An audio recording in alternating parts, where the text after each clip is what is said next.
जय हिंद। यह इकोनॉमिक्स का है, प्रीवियस इसका क्वेश्चन हम यहाँ पर डिस्कस कर रहे हैं। ठीक है, तो चलिए सेशन को स्टार्ट करते हैं। और आप सभी लोगों से मुंह मत लगाया कीजिए, क्योंकि लंबी दूरी तय करने वाली गाड़ियाँ होती है ना, जो सभी स्टेशनों पर नहीं रुका करती है। इग्नोर करना सीखिए और आगे बढ़िए ज़िंदगी में। ठीक है, चलिए। क्या बोला गया है कि केंद्रीय सांख्यिकी संगठन का मुख्य कार्य क्या है। तो सबसे पहले केंद्रीय सांख्यिकी संगठन के बारे में हम जान लेते हैं कि सीएसओ यानी इसका गठन कब होता है। तो सीएसओ का गठन की अगर बात करते हैं तो 1951 में इसका गठन होता है। सेंट्रल स्टैटिक क्या होता है, ऑर्गेनाइजेशन। इसका गठन कब होता है तो 1951 ईस्वी में इसका क्या होता है, गठन होता है। इसका काम क्या था, इसका काम क्या है ना कि जैसे में राष्ट्रीय आय को निकालना है, कैसे निकाल सकता है। तो क्या ये अकेले निकाल सकता था, इतने बड़े देश में क्या अकेले ये काम कर सकता था सीएसओ, तो कहिए कि नहीं। तो इसके लिए जानते हैं एनएसएसओ का क्या किया गया था, गठन किया गया था। ठीक है, इसका पूरा नाम क्या होता है, नेशनल सिंपल सर्वे ऑफिस। ठीक है, ये काम क्या करता था, ये दोनों मिलकर के ये यानी सीएसओ को ये क्या करता था, हेल्प करने का काम करता था। और ये क्या काम करता था, राष्ट्रीय आय का अनुमान यानी आकलन निकालने का काम करता था। लेकिन मोदी जी आते हैं, कहते हैं कि अरे यार छोड़ो, क्या इसमें किए हुए हो। तो 2019 में सीएसओ और एनएसएसओ को क्या कर देते हैं, मर्ज कर देते हैं कि हटाओ यार, क्या इसमें करके रखे हुए हो।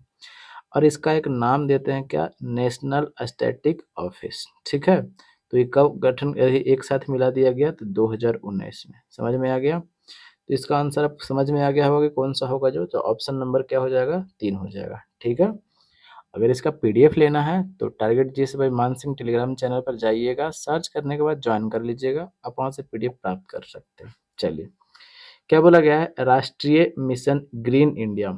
अब देखिएगा, ग्रीन इंडिया की बात करते हैं, किसके साथ विलय कर दिया गया।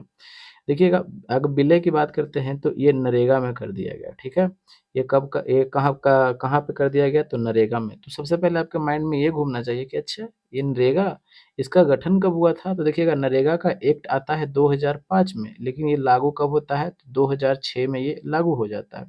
लेकिन अगर हम बात करते हैं तो इसको नरेगा को नाम बदल करके मनरेगा कर दिया गया। ठीक है, यानी राष्ट्रीय महात्मा गांधी राष्ट्रीय रोजगार गारंटी अधिनियम इसको कर देता है। कब, तो 2009 में, 2 अक्टूबर 2009 को इसको क्या कर देता है, मनरेगा में बदल दिया जाता है। ठीक है, समझ में आ गया। आगे बढ़े, तो इसका आंसर अब तो समझ में आ गया होगा कि कौन सा होगा जो, तो ऑप्शन नंबर 3 यानी नरेगा में इसको मर्ज कर दिया गया था। चलिए आगे बढ़ते हैं अगले पे। क्या बोला गया है कि जीएसटी कानून लागू करने वाला प्रथम राज्य है। अब देखिएगा, पहले जीएसटी के बारे में हम देख लेते हैं। ये GST good and services tax है। ठीक है, गुड एंड सर्विसेज टैक्सेस जो है, गुड नहीं, गुड्स, ध्यान दीजिएगा, गुड मतलब अच्छा होता है और गुड्स मतलब सामान होता है। ठीक है, गुड्स एंड सर्विसेज टैक्सेस जो होता है, इसका अगर लागू की बात करते हैं तो इसका लागू कब होता है, ये 1 जुलाई, ठीक है, 2017 में ये हमारे देश में लागू किया जाता है। अगर हम इसके बारे में बात करते हैं तो जीएसटी को सबसे पहले कौन से बजट में इसको बोला गया था, यानी संबोधन किया गया था, तो 2006-07 का जब बजट था, ठीक है, उस समय कौन पेश कर रहे थे, तो पी चिदम्बरम। पी चिदम्बरम ने ही जीएसटी के बारे में सबसे पहले बजटीय अभिभाषण दिए थे, जीएसटी के मामले में, जीएसटी के बारे में। ठीक है, अगर हम बात करते हैं ये जीएसटी का, तो जीएसटी का जो इसमें जो पंजीकरण नंबर होता है, जिस तरह से 10 अंक का मोबाइल नंबर होता है, ठीक है, तो इसका जो कितने नंबर का होता है पंजीकरण नंबर, तो ये 15 नंबर का होता है। ठीक है, अच्छा अब हम बताइएगा कि भारत में जीएसटी कौन देश के तर्ज पर लागू किया गया है, तो कनाडा के मॉडल पर। कहा, किसके मॉडल पर, कनाडा के। अगर हम बात करते हैं कि पूरा विश्व स्तर पर प्रथम ऐसा कौन सा देश है जो जीएसटी को लागू किया था, तो वो था कौन, तो वो था फ्रांस। ठीक है, अच्छा अब इससे संबंधित जो कुछ आर्टिकल है वो हम देख लेते हैं। ठीक है, अगर हम बात करते हैं 246 ए, तो 246 ए में जानते हैं क्या बोला गया है, जीएसटी से संबंधित विशेष प्रावधान बोला गया है। ठीक है, अगर हम बात करते हैं 269 ए, तो इसमें क्या बोला गया है कि अंतर्राज्यीय व्यापार में क्या करना है कि जीएसटी का उगाही करना है और विभाजन, ये किसमें चर्चा किया गया है 269A में। और आप दोनों ये नहीं भी याद रख सकते हैं तो कोई बड़ी बात नहीं है, लेकिन आपको इसको याद करना पड़ेगा, ठीक है। ये क्या है, जीएसटी काउंसिल से संबंधित है, ठीक है, ये काउंसिल से संबंधित है। ये 279A जो जीएसटी काउंसिल से संबंधित है, ठीक है, समझ में आ गया। चलिए अब हम बात करते हैं कि इसे प्रथम कौन सा ऐसा राज्य है जो जीएसटी को लागू किया था। तो ये प्रथम राज्य जो है ये कौन है, तो असम है। देखिएगा जीएसटी से हम पूरा का पूरा बता दिया। अब एक चीज और छूट रहा है, वो कौन है कि जीएसटी के लिए कौन सा कॉन्स्टिट्यूशनल अमेंडमेंट किया गया था, तो 101वां, ठीक है, 101 101, ठीक है, समझ में आ गया। आप दान वगैरह देते हैं नहीं, 101 रुपये का, आप इस तरह से याद रखिएगा। इसका आंसर कौन सा हो जाएगा, ऑप्शन नंबर 3, ठीक है। देखिएगा आपको अगर अच्छा लग रहा होगा, सेशन में आपको फ़ायदा पहुंच रहा होगा, तो थोड़ा सा सपोर्ट दिखाइएगा, लोगों के पास शेयर कीजिएगा, सब्सक्राइब कीजिएगा, कमेंट में ज़रूर बताइएगा, क्योंकि चैनल काफ़ी छोटा है, मन टूट जाता है। चलिए आगे देखते हैं। क्या बोला गया कि गंगा नदी की सफाई कार्यक्रम के साथ सहयोग कर रहा है। देखिएगा अगर बात करते हैं तो जर्मनी में एक नदी है, वो है, आप जानते होंगे कि राइन नदी है, ठीक है। अब ये राइन नदी को जर्मनी जो था ना, ये सही अथी क्या किया था, सफाई किया था, ठीक है। अब भारत सरकार ने सोचा कि अच्छा इसको बहुत अच्छा आइडिया है जर्मनी को, हमारा गंगा नदी भी जो है ये काफ़ी ज़्यादा गंदगी हो गया है, तो इसके लिए साफ करने के लिए जर्मनी के साथ में सहयोग करता है, ठीक है। एग्रीमेंट करता है भारत सरकार और जर्मनी सरकार, दोनों सरकार एग्रीमेंट करती है। फिर उसके बाद में क्या किया है, भारत सरकार ने एक योजना लाता है, नमामि गंगे योजना, नमामि गंगे योजना। और नमामि गंगे योजना के तहत में क्या करना है, गंगा नदी को सफाई करना है। तो कौन से देश इसके साथ में सहयोग कर रहा है, तो ये कौन सा देश है, तो वो है जर्मनी। अगर कभी कभी ये भी पूछ जाएगा कि कौन से नदी के तर्ज पर, तो राइन नदी के तर्ज पर, समझ में आ गया। चलिए इसका आंसर हो जाएगा ऑप्शन नंबर 4, ठीक है। चलिए क्या बोला गया है कि निम्नलिखित उपायों में से जो भारत के भुगतान की स्थिति के संतुलन को सुधारने में मदद नहीं कर सकता है। अच्छा, क्या बोला गया है, ठीक है, यानी जो भारत के जो भुगतान के जो संतुलन को सुधारने में मदद नहीं करेगा वो है, ठीक है। चलिए देखते हैं, रुपये का अवमूल्यन कर देते हैं। अवमूल्यन करने का मतलब हम अपने वैल्यू को गिरा देते हैं, ठीक है। तो जब वैल्यू को गिरा देंगे, ठीक है, तो इन्वेस्टमेंट तो बढ़ जाएगा, तो ये तो हो जाएगा, ठीक है। भुगतान संतुलन करने में तो मदद करेगा, क्योंकि इंडियन सरकार के पास में रुपया आ जाएगा, अच्छी बात है। निर्यात पर उच्च शुल्क लगाने के, इसको अभी रहने देते हैं और आगे देखते हैं। जहाँ पे समझ में नहीं आएगा ना, वहाँ पे आगे बढ़ने की कोशिश कीजिएगा, फिर आगे इस तरह से क्वेश्चन बनाइएगा। आयात पर उच्च शुल्क लगाने से, अब जैसे में ये इंडिया है, अब इंडिया से कोई सामान, इंडिया में कोई सामान आ रहा है, कोई तो नहीं, दूसरा देश का सामान आएगा, तो अब यहाँ पे कस्टम ड्यूटी हम क्या करते हैं, बढ़ा देते हैं। तो किसका रुपया बढ़ेगा भाई जी, तो आप कहिए कि भारत सरकार का रुपया बढ़ेगा, तो ये तो अच्छी बात है, तो ये भी हो सकता है, ठीक है। अगर हम बात करते हैं आयात प्रतिस्थापन के प्रोत्साहन, यानी आयात के स्थान पर हम क्या करते हैं, निर्यात का प्रोत्साहन देते हैं, ठीक है। जो पहले आयात होता था, ठीक है, जब आयात होता था तब हम उसके स्थान पर प्रोत्साहन क्या दे रहे हैं, निर्यात का। प्रतिस्थापन बोला है ना, तो हम निर्यात करेंगे, तो निर्यात करेंगे तो इंडियन जो मार्केट में जो भी उत्पादन होगा अंतर्राष्ट्रीय स्तर पर जाएगा, फिर इंडिया रुपया मतलब कि भारतीय लोग क्या करेंगे, पैसा कमाएंगे। तो ये भी हो सकता है। आप देखिएगा एक, अब क्या होगा, ये भी हो सकता है, ये भी हो सकता है, ये भी हो सकता है, ये काहे नहीं होगा, दो काहे नहीं होगा, से देखते हैं। निर्यात पर उच्च शुल्क लगाइएगा। जब हम निर्यात कर रहे हैं, मान लें कि कोई हमने सामान बनाया, मान लें कि मिट्टी का हमने कुछ बनाया और वहाँ पे बेच रहे हैं, और यहीं पे हमने उच्च शुल्क लगा दिया, यानी कस्टम ड्यूटी हाई लगा दिया, ठीक है। तो भारत सरकार कस्टम ड्यूटी हाई हाई लगा देगी, तो अब समझ रहे, विदेशी मार्केट में जाएगा वो चीज़ तो कितना महँगा हो जाएगा, ठीक है। तो क्या समझ सकते हैं, यानी निर्यात को हतोत्साहित किया जा रहा है कि नहीं किया जा रहा है, तो कहे कि हाँ, बिल्कुल किया जा रहा है। तो क्या ये सही बात है, तो कहे कि नहीं, ये गलत बात है। तो समझ में आ गया आंसर क्यों होगा, जो इस तरह से देखिएगा, हम सभी चीज़ का आंसर का कारण बताते हैं, ठीक है। हम बिल्कुल रटवाते नहीं हैं, क्यों हुआ, कैसे हुआ, जो, ठीक है। आगे बढ़ते हैं। बाकी आप अगर रेगुलरिटी मेंटेन कर रहे होंगे तो आपको खुद समझ में आ गया होगा कि हाँ, हमें पहले से काफ़ी फ़ायदा हो रहा है, ठीक है। अगर हो रहा होगा तो कमेंट बॉक्स में ज़रूर बताइएगा कि हाँ, मेरा मेहनत किसी और को फ़ायदा कर रहा है या नहीं कर रहा है ऐसा, ठीक है। चलिए क्या बोला गया है कि देश में सबसे बड़ा सार्वजनिक क्षेत्र यानी पब्लिक सेक्टर, तो सबसे बड़ा पब्लिक सेक्टर वो रेलवे है, तो सबको पता है, ठीक है। अगर हम बात करते हैं रेलवे की, तो किसके शासनकाल में प्रथम बार रेलवे चलाया गया था, तो कहिए कि डलहौजी के शासनकाल में। अब डलहौजी के शासनकाल में चलाया गया था तो कब, तो कहिए कि 18 अप्रैल को चलाया गया था 1853 ईस्वी में। कहाँ से कहाँ तक, तो मुंबई से थाने के बीच में चलाया गया था, ठीक है। चलिए आगे बढ़ते हैं अगले पे। क्या बोला गया है कि वैश्वीकरण से आप क्या समझते हैं। अब देखिएगा, वैश्वीकरण की जब बात आ जाता है तो बात करते हैं 24 जुलाई की। 24 जुलाई कब की, तो 1991 की। ये भारत में नई आर्थिक नीति को क्या किया जाता है, घोषणा किया जाता है, ठीक है। अब क्या होता है इसमें, उस समय का सरकार किसके हाथ में था, कांग्रेस में कौन प्रधानमंत्री थे, तो पीवी नरसिम्हा राव, ठीक है। अब पीवी नरसिम्हा राव क्या करते हैं कि ग्लोबलाइजेशन, प्राइवेटाइजेशन और लिबरलाइजेशन करते हैं। ग्लोबलाइजेशन मतलब वैश्वीकरण। अब यही वैश्वीकरण यहाँ पे पूछा गया है। मतलब कि हमारी वस्तुओं और विश्व स्तर की वस्तुओं को एक मंच पर लाना है, ठीक है। यानी एक मंच पर हमारी जो वस्तु हम उत्पादन कर रहे हैं वो अंतर्राष्ट्रीय मार्केट में सही रूप से चले जाए, कोई दिक्कत ना हो, यानी आवाजाही कर सके और अंतर्राष्ट्रीय स्तर की वस्तु भी हमारे मार्केट में आ सके, ठीक है। ठीक है। अब देखिए, प्राइवेटाइजेशन मतलब क्या होता है, निजीकरण। मतलब कि निजीकरण में क्या होता है कि सरकार का अपना जो शेयर है, जिसमें अभी अभी आप सुनते होंगे कि निजीकरण कर रही है सरकार, किसका, तो रेलवे गवर्नमेंट का। तो मतलब क्या, बेच रही है, समझ में आया। लिबरलाइजेशन मतलब उदार, मतलब कि प्रतिबंध को हमने हटा दिया है, आए भाई तुम भी आओ। लेकिन कुछ क्षेत्र में उदार भारत सरकार नहीं बना है, ठीक है। तो अब देख लीजिए, अब समझ में आ गया होगा। अब बनाते हैं क्वेश्चन पर।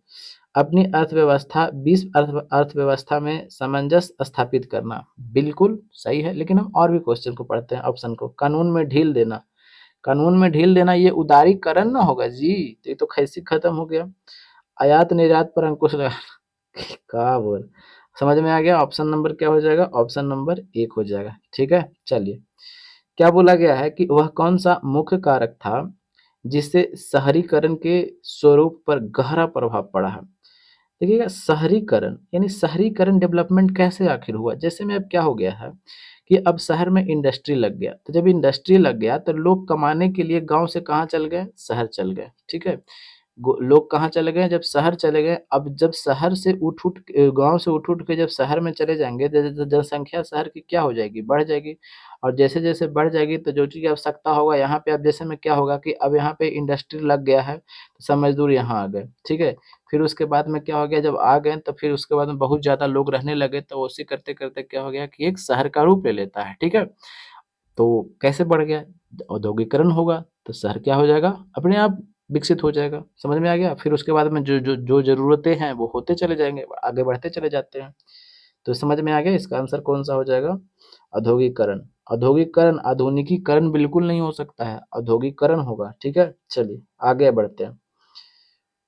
आगे क्या बोला गया है कि निम्नलिखित में से कौन-सा किसानों के लिए कल्याणकारी योजना नहीं है? किसानों के लिए कल्याणकारी यानी किसान का कल्याण उसमें से नहीं होता है। किसान क्रेडिट कार्ड कब शुरू किया गया था? 1998 में, ठीक है। किसके सहयोग से? तो आरबीआई और नाबार्ड के सहयोग से, ठीक है। नाबार्ड के सहयोग से, ठीक है। अब देखिएगा, एसएचजी बैंक लिंकेज कार्यक्रम, ये भी क्या है, ये है किसके, कल्याणकारी से संबंधित है। क्योंकि जो जो भी जिसमें अब क्या किया गया है ना कि जो भी बैंक से उसको जोड़ने का काम किया गया है, जो भारत जो किसानों के खातों है उसको क्या करने का, बैंक से जोड़ने का भी काम किया गया है। तो कल्याणकारी तो उससे हो रहा है ना। राष्ट्रीय कृषि बीमा योजना, ये तो आप ऐसे भी समझ सकते हैं। आप यहाँ पे ऑप्शन नंबर 4 को देखिएगा तो आपको ऐसे लगेगा कर्मचारी रेफरल योजना, ये तो खैर गलत है, समझ में आ गया। तो इसका आंसर कौन सा हो जाएगा, 4 हो जाएगा, यही नहीं है। आगे क्या बोला गया है कि भारतीय अर्थव्यवस्था में परिवहन का मुख्य साधन क्या है। जैसे में अगर बात करते हैं हमारे इंडियन इकोनॉमी में सबसे ज़्यादा किसका महत्व वेटेज है। जैसे में आप बात करते हैं रेलवे का, तो रेलवे मात्र 9% पर ही क्या फैला हुआ है। वायुयान की बात करते हैं तो 6% पर ही क्या हुआ है, इससे यातायात होता है, ठीक है। अगर हम बात करते हैं किसका, जल से, तो 2% ही होता है। अगर बात करते हैं रेल से तो 86 पॉइंट के आसपास में ऐसे होता है। तो समझिए किसका वेटेज सबसे ज़्यादा है, तो रोड का है। आंसर कौन सा हो जाएगा, ऑप्शन नंबर 4 हो जाएगा। चलिए आगे बढ़ते हैं। किसान कॉल सेंटर कब प्रारंभ किया गया था? अब देखिएगा किसान कॉल सेंटर एक होता है, ये भी है केसीसी और एक और होता है केसीसी, ठीक है? एक एक केसीसी होता है, केसीसी होता है। किसान कॉल सेंटर, तो यहाँ पे सी होगा ना, यहाँ पे सी, एक ये सीसी हो गया और एक और सीसी हो गया। ये होगा किसान कॉल सेंटर और ये हो गया क्या, तो किसान क्रेडिट कार्ड। इसकी स्थापना किसान क्रेडिट कार्ड कब शुरू किया जाता है, तो 1998 में। अभी हमने चर्चा किया आरबीआई नाबार्ड के सहयोग से। किसान कॉल सेंटर ये क्या था कि जैसे हमें किसानों को कोई चीज़ जानना है, ठीक है, फसल से संबंधित कुछ भी चीज़ इसको पूछना है, जानना है, तो इसके लिए ये की शुरुआत किया गया था। किसान कॉल सेंटर अपना टोल फ्री नंबर होता है, फ़ोन करके हेलो ये वाला है, इस चीज़ में ये चीज़ प्रॉब्लम हो रहा है, क्या करें, इस तरह की बातें वो किसान अपना कर सकता है। तो ये वो शुरू कब होता है, तो 21 जनवरी को होता है। कब 21 जनवरी, कब कब, तो 2004 में। समझ में आ गया? चलिए इसका आंसर कौन सा हो जाएगा, आपके सामने है ऑप्शन नंबर 4। आगे बढ़ते हैं अगले पे। क्या बोला गया है कि बहुउद्देशीय नदी परियोजनाएं आधुनिक भारत के मंदिर है। इस नेता द्वारा यह तुलना किया गया था। देखिएगा बहुउद्देशीय नदी परियोजनाएं जो तुलना किए थे वो थे कौन, तो जवाहरलाल नेहरू थे। ऐसा क्यों, आखिर ऐसा क्यों? जैसे में आप मान करके चलिए कि ये नदी है, ठीक है, मान लीजिए कि ये नदी है। अब ये नदी पर ये बहुउद्देशीय नदी परियोजनाएं क्या किया गया है, बनाया गया है। अब ये नदी परियोजनाएं जब बनाया गया है तो देखिएगा इससे पहला क्या हो जाएगा, सबसे पहली बात कि बिजली उत्पादन हो जाएगा, ठीक है, बिजली उत्पादन हो जाएगा। दूसरी बात क्या है कि अब यहाँ से क्या करेंगे, जब ये बांध बनाया गया तो इधर से जो पानी आ रहा है तो पानी तो इधर भर जाएगा। अब तो यहाँ से बिजली उत्पादन कर लिया जाएगा। अब यहाँ से नहर इधर उधर जब खोद दिए जाएंगे इधर उधर, तो आसपास के एरिया भी सिंचित हो जाएगा, ठीक है। और जब आसपास के एरिया सिंचित हो जाएगा, नहर खोद दिए जाएंगे, तो उस नहर के किनारे हम क्या करेंगे, जो मट्टी खोद करके ऊपर डाला गया है वहां पे रोड बना देंगे, ठीक है। अब जब रोड बना देंगे तो अब यहाँ आसपास जो झील एक जैसा तैयार हो जाएगा, और जब झील जैसा तैयार हो जाएगा तो यहाँ पे पर्यटक की सुविधा भी बढ़ेगी। और पर्यटक की सुविधा जब बढ़ेगा तो भुंजा ले लीजिए, बादाम ले लीजिए, बहुत तरह के क्या हो सकते हैं, यहाँ पे कारोबार हो सकते हैं, ठीक है। तो समझिए कि एक काम हुआ, इससे कई सारे फायदे हो गए। लोगों की बिजली भी मिल गई, फिर उसके बाद में लोगों को सिंचाई भी हो गया, फिर उसके बाद में रोड भी बन गया, फिर पर्यटक की भी सुविधा हो गई, उससे पैसे भी इनकम होने लगे, फिर यहाँ पे मछली पालन भी लोग कर सकते हैं। समझ रहे हैं? तो ये एक मंदिर है, एक तरह से मंदिर का ये उपाधि दिए थे, तुलना किए थे, वो कौन थे, तो जवाहरलाल नेहरू। Option number 3। चलिए समझ में आ गया क्यों जे। आगे देखते हैं, आगे बढ़ते हैं। क्या बोला गया है कि अंतर्राष्ट्रीय व्यापार के संदर्भ में डंपिंग अर्थ क्या होता है। अब देखिएगा डंपिंग अर्थ क्या होता है, जैसे में मान लीजिए कि आपने ये उत्पादन किया, कोई चीज है आपने ये उत्पादन किया, ठीक है, खिलौना उत्पादन किया। अब इसका मूल्य जो है ना कम आंका गया, मान लें कि 10 रुपया आपको लगा और इसका मूल्य कितना तय किया गया, 8 रुपया, ठीक है, ठीक है। अब फिर उसके बाद में क्या होता है कि जब आप इसको बेच रहे हैं, ठीक है, निर्यात जब कर रहे हैं, फिर भी उसका आपको मूल्य को कम ही आंका जा रहा है। यानी समझ जाइए कि मूल्य को कम आंकना, यानी वास्तविक उत्पादन जो मूल्य है उससे कम उसको निर्धारण कर जाना, यही डंपिंग कहलाता है। चलिए समझ में आ गया। तो इसका आंसर कौन सा हो जाएगा, देखिएगा पहला देखते हैं कि माल को केवल सस्ते कीमत पर पुनः आयात, आयात कहाँ से, ठीक है, इसको तो सबसे पहले लपेटिए। क्या बोला गया है, अबर गुणवत्ता के समान निर्यात करना, गलत है ना।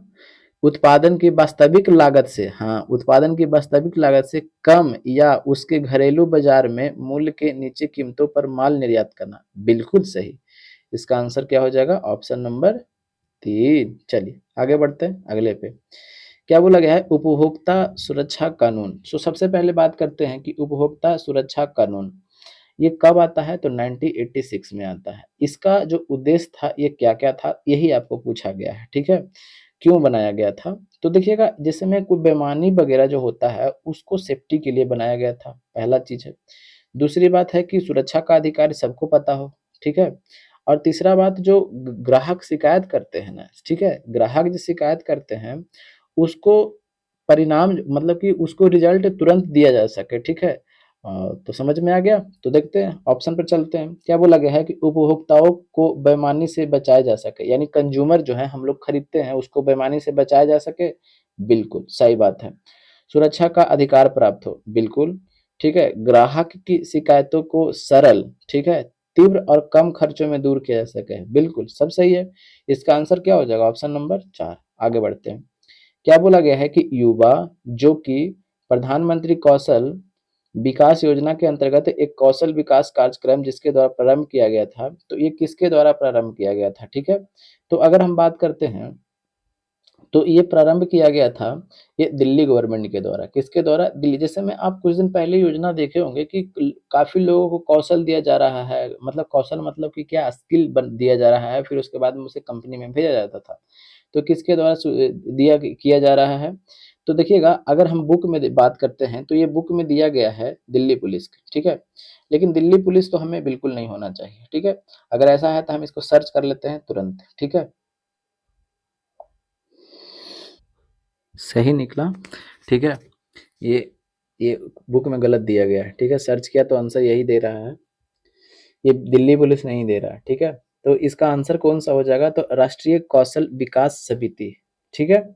इसका आंसर आपके आपके सामने हो जाएगा, ऑप्शन नंबर ए हो जाएगा, ठीक है। ऐसे इसको आप छोड़ भी सकते हैं। क्यों छोड़ सकते हैं? जिसमें हम बताते हैं क्या कि 2018 का योजना है। 2018 का योजना है तो क्यों याद रखे? आज से 5 6 साल, 7 7 8 साल पहले का योजना छोड़ दीजिए, इसको ज़्यादा बेटर रहेगा, ठीक है। चलिए आगे क्या बोला गया है कि निम्नलिखित में से किस क्षेत्र में भारत में प्रथम सहकारी आंदोलन का प्रारंभ हुआ था? तो ये सहकारी आंदोलन की बात करते हैं तो जिसमें क्या होता है ना कि सबसे पहले बार अगर बात करते हैं तो ये कृषि के क्षेत्र में आरंभ हुआ था। कृषि यानी जैसे में क्या होता है ना कि जो व्यक्ति होते हैं, जो किसान वगैरह होते हैं, तो वो अपना कृषि करने के लिए साहूकार से या कोई सेठ वगैरह से क्या करते हैं? ऋण लेते हैं और उस ऋण के चंगुल में वो फंसते जाते हैं, ठीक है। और जब फँसते जाते हैं तो उसकी स्थिति काफ़ी ज़्यादा खराब हो जाती है, जो उसको हो सकता है कि घर बेच करके, ज़मीन बेच करके बहुत तरह से उसको क्या कैसे हो सके कि उसे खुद ज़िंदगी भर रह करके उसके सामने उसको कर्ज़ उतारा जा सकता है। बहुत तरह के इस चीज़ से छुटकारा पाने के लिए क्या होता है कि ये सहकारी आंदोलन का प्रारंभ किया जाता है। तो सबसे पहले सहकारी आंदोलन जो प्रारंभ हुआ था, वो कहाँ हुआ था? इंग्लैंड में। कहाँ पे? तो इंग्लैंड में हुआ था। कब? 19वीं शताब्दी में। तो आप पूछिए कि भारत में कब हुआ था? तो भारत में 1904 ईस्वी में सहकारी आंदोलन स्टार्ट हुआ था और इसी समय क्या किया गया था? सहकारी समिति का क्या किया गया था? सहकारी समिति का गठन किया गया था। समझ में आ गया? चलिए, तो किससे जुड़ा हुआ है? तो कृषि क्षेत्र से जुड़ा हुआ है। या कृषि में जो व्यक्ति करना चाहता है वो जो ऋण लेगा उससे दिक्कत है इसको, ठीक है। तो इसका अब आपके सामने दिखाई पड़ रहा होगा, तो अब इसका आंसर कौन सा हो जाएगा जो आपके सामने दिखाई पड़ रहा है? कौन कौन? तो पहला आपको क्या दिखाई पड़ रहा है? तो कृषि ऋण। फिर उसके बाद में दूसरा क्या है? खेती की गतिविधियां। और तीसरा क्या है?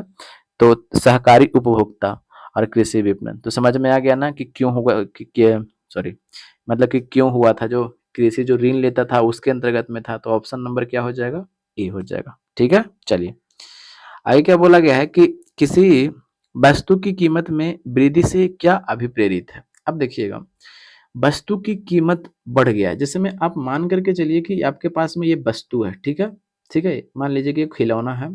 पहले इस खिलौने का दाम 10 रुपया था। अब इसके खिलौने का दाम बढ़ करके, यही खिलौना, ठीक है, ये खिलौना का दाम बढ़ करके कितना हो गया है? तो कहिए कि 20 रुपया हो गया। समझिएगा इस चीज को बढ़िया से। इकोनॉमिक्स का कई सारे पॉइंट आप रटने की कोशिश करते हैं, यही से कई बच्चों को इकोनॉमिक्स भारी लगता है। समझना। अब देखिएगा, यही खिलौना पहले हमें 10 रुपए में मिल रहा था और अब हमें 20 रुपए में मिल रहा है। खिलौना वही है। अब खुद बताइएगा कि रुपये का दाम घट गया या बढ़ गया? तो कहिएगा कि घट गया ना जी। पहले हमको मिल रहा था 10 रुपया में यही वाला खिलौना, अब 20 रुपया देना पड़ रहा है, ठीक है। मतलब वही खिलौना का हम पहले कितना दे रहे थे? 10 रुपया, और अब हमको 20 रुपया देना पड़ रहा है। तो समझ जाइए, जब 20 रुपया देना पड़ रहा है तो रुपये का वैल्यू कम गया। दाम किसका बढ़ गया? इसका ना बढ़ गया, खिलौने का ना बढ़ गया, क्योंकि अब वही वाला खिलौना 20 रुपया के बराबर में है। पहले ये 10 रुपया के बराबर में था, अब 20 रुपया के बराबर में है, ठीक है। पहले आप अकेले, नहीं समझ में आपको लग रहा होगा कि कैसे, देखिएगा। पहले आप अकेले 10 आदमी को संभाल लेते थे एकदम, एक जिसमें ये आप हैं, ये बराबर क्या है? 10 लोग हैं। और अब आप क्या कर रहे हैं कि आप 2 आदमी को और जोड़ते हैं और आप होते हैं, तब आप 10 लोग के बराबर होते हैं। तो आप खुश हो जाइए, आपका ताकत कम हो गया कि बढ़ गया? तो कहिए कि कम हो गया ना जी, पहले हम अकेले ही संभाल लेते थे 10 आदमी के। तो यही बात है, पहले ये 10 रुपया में ले लेता था एगो खिलौना, और अब ले रहा है 20 रुपया में, तो कम गया ना। तो यही बात यहाँ पे समझ में आ गया, पहले आप अकेले 10 आदमी को संभाल लेते थे, और अब आप संभालते हैं 2 आदमी और जुड़ता है, अब आप रहते हैं, तब आप 10 आदमी को संभाल रहे हैं। तो आपका कमजोर न हो गए हैं पहले से, समझ में आ गया। तो इसका आंसर आप देख लीजिए, मिलाते हैं। क्या बोला गया है, केवल मुद्रा के मूल्य में वृद्धि, केवल मुद्रा के मूल्य में वृद्धि, मुद्रा के मूल्य में कहाँ से वृद्धि हो रहा है, खत्म हो गया। चलिए, केवल मुद्रा के मूल्य में गिरावट, खाली मुद्रा के मूल्य में गिरावट थोड़े नहीं हो रहा है, और फिर उसके बाद में इसका वैल्यू तो बढ़ रहा है, वस्तु का वैल्यू तो बढ़ रहा है ना, तो ये भी गलत। अगर बात करते हैं, केवल वस्तु के मूल्य में वृद्धि, कहाँ मूल्य, केवल मूल्य में वृद्धि हो रहा है, इसका भी तो बढ़ रहा है, ये भी खत्म हो गया। आगे चौथा क्या बोला गया है, मुद्रा के मूल्य में गिरावट, देखिएगा मुद्रा के मूल्य में गिरावट हो गया ना, 20 रुपये, पहले 10 रुपये देना पड़ता था, अब 20 रुपये देना पड़ रहा है, ठीक है, मूल्य में गिरावट हो गया। और वस्तु के मूल्य में वृद्धि, हाँ अब समझ में आ गया, इसका आंसर क्या हो जाएगा, 4 हो जाएगा। ठीक है, तो देखिएगा ये सब टर्म आपको फिर से एक बार देखिएगा, अगर समझ में नहीं आएगा तो यहाँ पे आपको इस तरह से हम समझाए, एक एग्जाम्पल ये वाला दिया भी है, इसको आप देखिएगा, आपको क्लियर हो जाएगा। ठीक है, तो वीडियो आपको अच्छा लगता होगा तो थोड़ा सा सपोर्ट दिखाइएगा, काफ़ी ज़्यादा छोटा चैनल है, मन नहीं करता, तो थोड़ा सा दिखाइएगा सपोर्ट, लोगों के पास शेयर कीजिएगा, कमेंट बॉक्स में ज़रूर बताइएगा अगर आपको फ़ायदा पहुंच रहा होगा तो मिलते हैं अगले वीडियो में, तब तक के लिए हंसते रहिए, मुस्कुराते रहिए, अपनों का ख्याल रखिए। जय हिंद, जय भारत, वंदे मातरम।